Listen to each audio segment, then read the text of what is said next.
کہ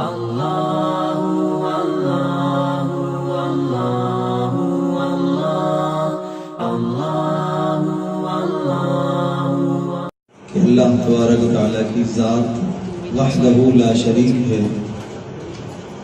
اور اللہ پاک ذات کے اعتبار سے یکتا اور اکیلا ہے، اور اس کو ہم نے توحید ذاتی کا نام دیا تھا۔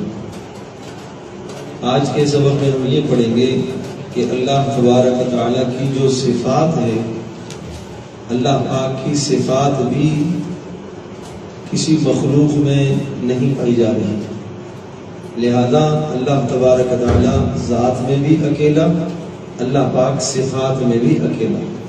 صفات سے مراد کیا ہے، میں پرچے کو بعد میں دیکھیں گے، میری طرف متوجہ ہو۔ صفات سے مراد اللہ تبارک و تعالیٰ کا کی خلقت، تخلیق، پیدا کرنا۔ یہ پیدا کرنے میں اللہ تبارک و تعالیٰ یکتا اور اکیلا ہے، اس میں اللہ کے ساتھ کوئی بھی شریک نہیں ہے۔ نمبر 2، قدرت، اللہ قادر ہے، جیسے اللہ پاک کی قدرت ہے اس طرح سے کسی اور کی قدرت نہیں ہے، اللہ قدرت میں یکتا ہے، اکیلا ہے، یہ صفت ہے۔ علم، اللہ پاک جیسا جانتا ہے ایسے کائنات میں کوئی اور نہیں جانتا، اس علم میں اللہ کے ساتھ کوئی بھی شریک نہیں۔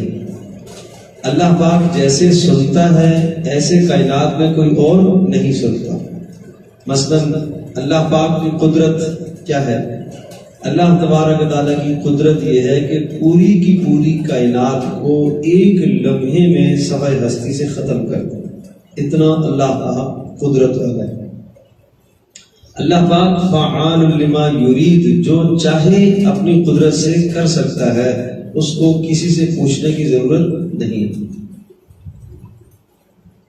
اسی طرح سے اللہ پاک کا علم، اللہ پاک جب آپ اور ہم سارے انسان ماؤں کے پیٹوں میں تھے، اللہ پاک اس وقت بھی ہمارے حالات سے آگاہ ہے، اور دنیا کے اندر ہم آگے کیا کریں گے اللہ پاک ان حالات سے بھی آگاہ ہے، اور اسی طرح سے ہم کہاں مریں گے، کہاں موت آئے گی، اللہ پاک ان حالات سے بھی آگاہ ہے۔ مرنے کے بعد انہوں نے کیا ذرے ہو جانا ہے، مٹی ہو جانا ہے، کون کون سے کیڑے کھائیں گے، اللہ تبارک و تعالیٰ ان تمام حالات سے آگاہ ہے۔ اللہ کا علم ایسا علم ہے، اس طرح کا علم کسی اور کا نہیں۔ اگر کوئی آدمی کسی بندے میں ایسا علم ثابت کرتا ہے تو اس نے اللہ پاک کی صفت علم میں کسی کو شریک کر لیا۔ ہم یہ کہتے ہیں کہ اللہ پاک عالم الغیب والشہادہ ہے، ظاہر اور باطن ہر چیزوں کو جاننے والا ہے۔ زمینوں کی تہوں میں کیا ہے، اللہ ان سے بھی آگاہ ہے، جاننے والا ہے، اور فضاؤں میں کیا ہے، اللہ ان کو بھی جانتا ہے۔ درختوں کے پتے کتنے ہیں، اللہ یہ بھی جانتا ہے۔ کائنات میں ذرے کتنے ہیں، اللہ پاک ان کو بھی جانتا ہے، اور کتنے انسان اب تک دنیا میں آئے، اللہ ان سے آگاہ ہے، کتنے مزید آئیں گے، اللہ پاک انہیں بھی جانتا ہے، اللہ پاک کا علم نہیں۔ اب کوئی آدمی یہی عقیدہ کسی اور کے بارے میں رکھتا ہے کہ فلاں صاحب بھی یہ بات جانتے ہیں، فلاں بھی عالم الغیب ہیں، فلاں بھی گزشتہ سارے حالات اور آئندہ سارے حالات جانتے ہیں، تو کہا جائے گا کہ اس آدمی نے فلاں کو اللہ پاک کی صفت علم میں شریک کر دی، یہ کیا کہلائے گا، شرک۔ اسی طرح سے اللہ پاک کا سمع اور بصر، اللہ سمیع ہے، سننے والا، میں اور آپ بھی، ہم بھی سنتے ہیں، میں اور آپ ہم بھی دیکھتے ہیں، لیکن اللہ پاک کا سننا ایسا ہے، اللہ سننے میں کانوں کا محتاج نہیں ہے۔ اور پھر اللہ تبارک و تعالیٰ کا سننا ایسا ہے کہ ہم سب کے سب، ساری دنیا کے انسان ایک جگہ جمع ہو کر سب کے سب بولے، اللہ پاک ہر ایک کی پکار کو الگ الگ سنتا ہے، ہم ایسا نہیں سن سکتے۔ ایک آدمی بول رہا ہے، بیچ میں دوسرا بولتا ہے، تو دونوں کی سمجھ میں نہیں آتی، اور پھر ہم سنتے ہیں ایک حد تک، اس کے بعد ہم نہیں سن سکتے، لیکن اللہ تبارک و تعالیٰ کا سننا وہ کامل ہے۔ وہ کتنا سنتا ہے، وہ زمین پر چلنے والی چونٹی کے پیروں کی جو آہٹ ہے، اس آہٹ کو بھی اللہ پاک سنتا ہے۔ اور نہ صرف سنتا ہے بلکہ اسے دیکھتا بھی. تو اس طرح سے اللہ تبارک و تعالیٰ کا سننا، اللہ کا دیکھنا، اللہ کی قدرت، اللہ کا علم، اگر یہ آپ کسی اور کے لیے ثابت کریں گے تو کیا کہلائے گا؟ یہ شرک کہلائے گا. تو اب آپ یہاں چند آیات ملاحظہ فرمائیں. خوشی، غمی، موت، حیات اور تخلیق. خوشی بھی اللہ ہی دیتا ہے، غمی بھی اللہ ہی لاتا ہے، موت و حیات کا مالک بھی اللہ ہی ہے، اور تخلیق کا مالک، پیدا کرنے کا مالک بھی اللہ ہی ہے. وَأَنَّهُ هُوَ أَضْحَكَ وَأَبْكَى. اللہ ہی ہے اضحکا، ہنساتا ہے، وَأَبْكَى اور رلاتا ہے. اضحکا کیا ترجمہ کیا؟ ہنساتا ہے. وَأَبْكَى اور وہی رلاتا ہے. وَأَنَّهُ هُوَ أَمَاتَ وَأَحْيَا اور وہی اللہ اماتا موت دیتا ہے، وَأَحْيَا اور زندگی دیتا ہے. زندگی اور موت کا بھی صرف وہی مالک ہے.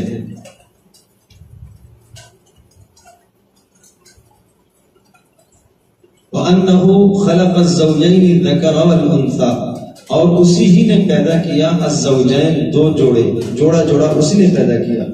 الذَّكَرَ وَالْأُنثَى نر مادہ اسی نے پیدا کیا. من نطفة اذا تمنى قطرے سے، پانی کے قطرے سے، من نطفة پانی کے قطرے سے، اذا تمنى جب اسے ٹپکایا جائے رحم مادر میں. وَأَنَّ عَلَيْهِ النَّشْأَةَ الْأُخْرَى اور اسی ہی کے ذمے ہے دوبارہ اٹھانا. النشأ اٹھانا موت کے بعد، الأخرى دوبارہ. وَأَنَّهُ هُوَ أَغْنَى وَأَقْنَى اور وہی غنی بھی کرتا ہے، وَأَقْنَى اور فقیر بھی کرتا ہے. اغنا مالدار بھی وہی کرتا ہے، وَأَقْنَى اور فقیر بھی کرتا ہے. وَأَنَّهُ هُوَ رَبُّ الشِّعْرَى اور وہی شعرا ستارے کا رب ہے. اصل میں شعرا کا نام اس لیے دیا، یہ خاص قسم کا ستارہ ہے. عرب اس کو پوجتے تھے، مشرکین اس کو سجدہ کرتے تھے. تو کہا کہ یہ تمہارا رب نہیں ہے، اس شعرا کا رب کوئی اور ہے، اللہ پاک ہے. تو سارے ستاروں کا رب اللہ ہی. بہت سارے لوگ دنیا میں ستاروں کی پوجا کرتے ہیں، بہت سارے آگ کی پوجا کرتے ہیں، بہت سارے سورج کی، بہت سارے چاند کی. تو یہ سمجھایا کہ نہیں، چاند، سورج، ستارے، آگ، ان تمام چیزوں کا رب وہ اللہ ہی ہے. فاطر السماوات والارض جعل لكم من انفسكم ازواجا. فاطر السماوات آسمانوں اور زمینوں کو پیدا کرنے والا.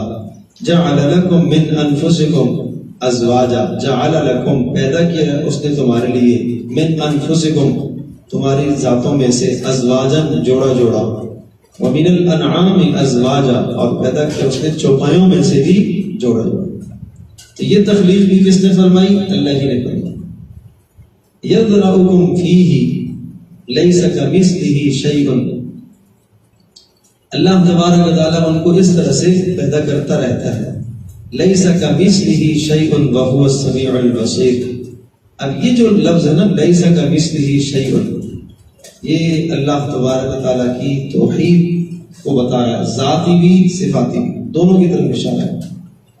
سوال یہ ہے کہ اللہ تبارک و تعالیٰ کیسا ہے؟ جیسے کل عرض کیا تھا کہاں سے آیا، نسب کیا ہے، تو کہا لیس کمثلہ شیء، اس کی طرح کی کوئی چیز ہے ہی نہیں کہ ہم بتا. دیکھو ایک چیز کو سمجھانے کے لیے بتانا پڑتا ہے. جیسے یہ آپ چیز جانتے ہو، وہ کہتا ہے ہاں یہ جانتا ہوں. اسی کی طرح وہ بھی ہے. ایک آدمی مثال کے طور پر کسی ایسے علاقے میں رہتا ہے جس نے زندگی میں جہاز نہ دیکھا مثلا، اب اس کو کیسے سمجھائیں گے؟ اب آپ کہیں گے پرندہ تم نے دیکھا ہے؟ کہے گا ہاں دیکھا. تو پھر کیا کرتا ہے پرندہ؟ اڑتا ہے، اپنی مرضی سے جہاں بیٹھتا ہے اڑتا ہے. پھر آپ اس کو کہیں گے کسی طرح کا ایک بڑا سارا پرندہ ہے، اس میں آدمی بھی بیٹھتے ہیں، اس میں سامان بھی ہوتا ہے. تو ایک چیز کو سمجھانے کے لیے ایک دوسری چیز کا سہارا لینا پڑتا ہے. اللہ تبارک تعالیٰ کی طرح کی کوئی چیز ہے ہی نہیں کہ اللہ کو سمجھانے کے لیے، اللہ کی ذات سمجھانے کے لیے کسی دوسری چیز سے سہارا لینا پڑے۔ اس لیے کہ جب سمجھانے کے لیے دو چیزیں ایک طرح کی ہوتی ہیں تو آپ کہتے ہیں اس کو جس طرح سے آپ جانتے ہو اسی طرح سے وہ بھی ہے، تو لیس کمثلہ شیء، اللہ کی طرح کی کوئی چیز ہے ہی نہیں، کیسے آپ سمجھائیں؟ وَهُوَ السَّمِيعُ الْبَصِيرُ، ہاں وہ سننے والا ہے اور وہ دیکھنے والا ہے، تو وہ تمہاری پکاروں کو سنے گا اور دیکھے گا تمہارے اعمال کو۔ لَهُ مَقَالِيدُ السَّمَاوَاتِ وَالْأَرْضِ، اسی ہی کے پاس ہے آسمانوں اور زمینوں کی چابیاں، مقالید چابیاں، کنجیاں اسی کے پاس ہیں۔ يَبْسُطُ الرِّزْقَ لِمَن يَشَاءُ وَيَقْدِرُ، جس کے لیے چاہتا ہے رزق پھیلا دیتا ہے اور جس کے لیے چاہتا ہے رزق تنگ کر دیتا ہے۔ إِنَّهُ بِكُلِّ شَيْءٍ عَلِيمٌ، بے شک وہ ہر چیز کو خوب جاننے والا ہے۔ تو یہ تخلیق کا نظام بھی اللہ ہی نے بنایا ہے، یہ ہمارا عقیدہ ہے کہ اللہ کے سوا کوئی اور نہیں۔ ایک جگہ پر یوں ارشاد فرمایا کہ بتاؤ زمین آسمان میں اللہ کے ساتھ اس شرکت میں، اس کی تخلیق میں کوئی اور ہے تو لے کے آؤ، کوئی ایک شریک ہے تو لے کے آؤ۔ ظاہر ہے یہ سارے کام اللہ پاک نے اکیلے میں کیے۔ دن رات کا نظام بنانے والا، فالق الاصباح، صبح کو پھاڑ کر لاتا ہے، اندھیری چھائی ہوئی ہے اور اس اندھیری سے اچانک صبح کون لاتا ہے؟ اللہ۔ اب ایک جگہ پر بڑا عجیب مضمون ذکر فرمایا، سورۃ قصص میں سوال فرمایا، قل ارأیتم ان جعل اللہ علیکم النہار سرمدا الی یوم القیامۃ من الہ غیر اللہ یأتیکم بلیل تسکنون فیہ، ذرا بتاؤ ان جعل اللہ علیکم اللیل سرمدا، اگر اللہ پاک ہمیشہ ہمیشہ رات کو روک دے، کون ہے جو تمہارے لیے دن کو لائے؟ اگر اللہ پاک ہمیشہ ہمیشہ دن کو روک دے، کون ہے جو رات کو لائے؟ من الہ غیر اللہ یأتیکم بالضیاء، رات ٹھہر جائے اور اللہ پاک سورج کو ایک جگہ کھڑا کر دے تو کون ہے جو تمہارے لیے دن لائے؟ یا اللہ پاک دن کو ایک جگہ پر ٹھہرا دے، کون ہے جو تمہارے لیے رات لے کے آتا ہے؟ تو یہ رات اور دن کا نظام اللہ اکیلے چلا رہا ہے، اس لیے فرمایا فالق الاصباح، صبح کو پھاڑ کر لانے والا۔ رات کی اندھیری چھٹتی ہے اور صبح کی روشنی آہستہ آہستہ پھوٹتی ہے، ہوتے ہوتے ہوتے اجالا ہو جاتا ہے۔ وجعل الليل سكنا والشمس والقمر حسبانا، اور اس اللہ نے جعل الليل سكنا، رات کو سکون کا ذریعہ بنایا، سکنا سکون کا ذریعہ، والشمس والقمر حسبانا، اور سورج اور چاند کو حساب کا ذریعہ بنایا۔ چاند کے ذریعے سے، سورج کے ذریعے سے کیا کرتے ہیں؟ حساب کرتے ہیں۔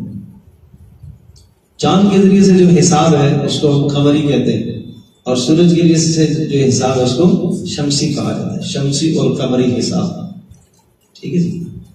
تو یہ نہیں ہے کہ شمسی حساب صرف انگریزی حساب ہے، البتہ قمری حساب کرنا، یاد رکھنا یہ واجب ہے، واجب علی الکفایہ ہے، اس لیے کہ قمری حساب کے ساتھ روزوں کا تعلق ہے، حج کا تعلق ہے، اور شریعت کے احکام بہت سارے ہیں جن کا تعلق قمری حساب سے ہے۔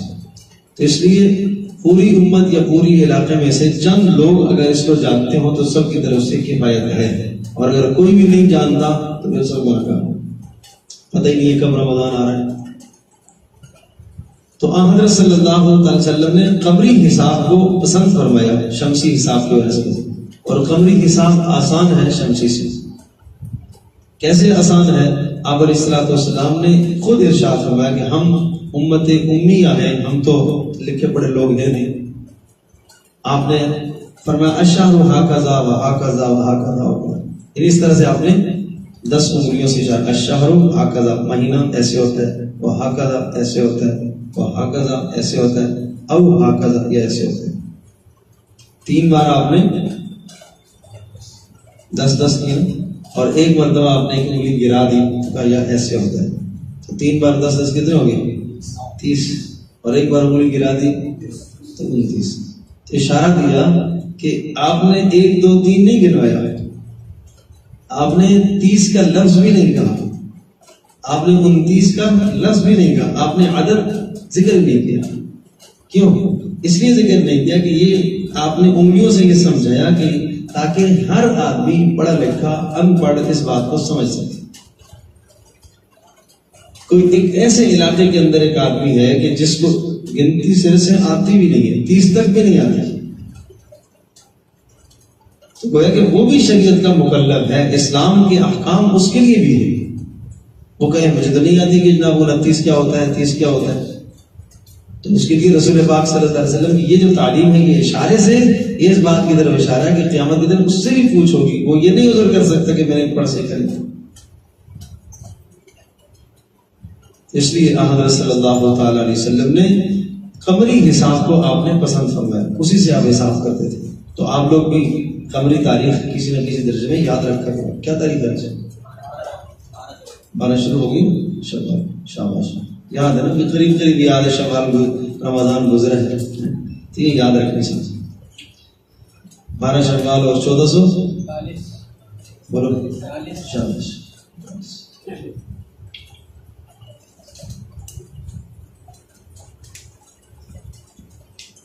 بڑھتے ہوئے لوگوں کو راستہ دکھانے والا. وَهُوَ الَّذِي جَعَلَ لَكُمُ النُّجُومَ لِتَهْتَدُوا بِهَا فِي ظُلُمَاتِ الْبَرِّ وَالْبَحْرِ قَدْ فَصَّلْنَا الْآيَاتِ لِقَوْمٍ يَعْلَمُونَ. اللہ وہ ذات ہے جعل لکم النجوم، جس نے تمہارے لیے بنائے ستارے، لتہتدوا بها، تاکہ تم ان کے ذریعے سے راستہ پاؤ، فی ظلمات البر والبحر، خشکی اور تری کے اندھیروں میں، سمندروں کے اندھیروں میں اور خشکیوں میں.